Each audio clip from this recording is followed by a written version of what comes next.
இன்றைக்கி காலையில் எல்லாருக்கும் லீவ் எல்லாம் இருந்ததுனால எந்திரிக்கும் போது ரொம்ப லேட் ஆயிடுச்சு. அதனால ஈஸியாக ஒரு 10 நிமிஷத்துலேயே பிரேக்ஃபாஸ்ட் செஞ்சு எடுக்கலாம்னு நினச்சேன். அவல் தான் செஞ்சுருக்கு. ப்ரௌன் அவல், தேங்காய், இனிப்புக்காக வெல்லம், மணத்துக்காக டேஸ்ட்டுக்காக கொஞ்சம் ஏலக்காய் பவுடர், கொஞ்சம் சீரக பவுடர் சேர்த்து நல்லா பிசைஞ்சு இதே மாதிரி ஒரு பிளேட்டுக்குள்ளே மாற்றி பழம், டீ குடிக்காதவங்களும் இருக்குது, டீ குடிக்கிறவங்களும் இருக்குது. எல்லாருக்கும் ஸ்பெஷலாக ஒன்று ஒன்று செஞ்சு கொடுத்துட்டேன். அதுக்கப்புறம் நம்ம எல்லாம் உட்காந்து பிரேக்ஃபாஸ்ட் சாப்பிட்டோம். அவள் ஒரு ஹெவியாக இருக்கிற பிரேக்ஃபாஸ்ட் ஒன்றும் கிடையாது. இது சாப்பிட்டா கொஞ்சம் நேரத்துக்குள்ளே பசிச்சிடுவேன். இப்போ ஆல்மோஸ்ட் 10 மணிக்கு மேலே ஆயிடுச்சு. அதனால தான் நம்ம சிம்பிளாக கொஞ்ச நேரத்துக்குள்ளே லஞ்ச் சாப்பிட்றதுக்கு டைம் ஆகிடும். அதனால ரொம்ப சிம்பிளாக இன்றைக்கி அவள் செஞ்சு எடுத்துருக்கு. இது மோஸ்ட்லி இங்கே ஈவினிங் ஸ்நாக்காக ரெடி பண்ணுற ஒன்று தான். சில டைம் டைம் இல்லாத போது ஈஸியாக சீக்கிரம் பிரேக்ஃபாஸ்ட் செய்யணும், அந்த டைம்லலாம் செய்கிற ஒன்று தான் இந்த அவல் நினச்சிது. அதுக்கப்புறம் லஞ்சு கொஞ்சம் ஸ்பெஷலாக பண்ணலாம் அப்படின்னு நினச்சிட்டு மீன் மார்க்கெட்டுக்கு போயிட்டுருக்கு.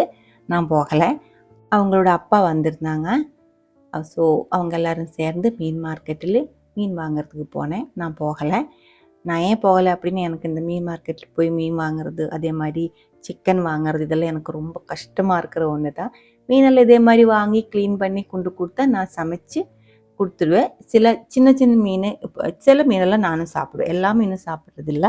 அதே மாதிரி சிக்கன் அந்த கோழி வாங்குறதுக்கு போகும்போது அந்த கோழி அழுதுடும் இல்லைங்களா கொல்லும்போது, எனக்கு அது ரொம்ப கஷ்டம். அது கேட்கும்போது நான் முதல்ல சாப்பிட்டு இருந்தேன், இந்த மாதிரி அழுகிற சவுண்டு கேட்டு எப்போது அது மனசில் ரொம்ப கஷ்டமாக பட்டதுனால நான் இப்போ சிக்கன் சாப்பிட்றது நிறுத்திட்டேன். ஆனால் மீன் சாப்பிடுவோம். ஸோ அவங்க கொஞ்சம் மீன் எல்லாம் வாங்கி, ஆவோலி மீன் தான் வாங்கினேன். ஆவோலி மீன் வாங்கி பக்கத்துலேயே இந்த மரவள்ளி கிழங்கு இருக்குல்ல, கப்பா, அதோட கடை இருந்துச்சு. அது அங்கேருந்து கப்பையும் வாங்கி வீட்டுக்கு வந்ததுக்கப்புறம் மீன் கொஞ்சம் இதே மாதிரி வறுத்தெடுத்துருக்கு, மிச்சம் கறி வச்சிருக்கு.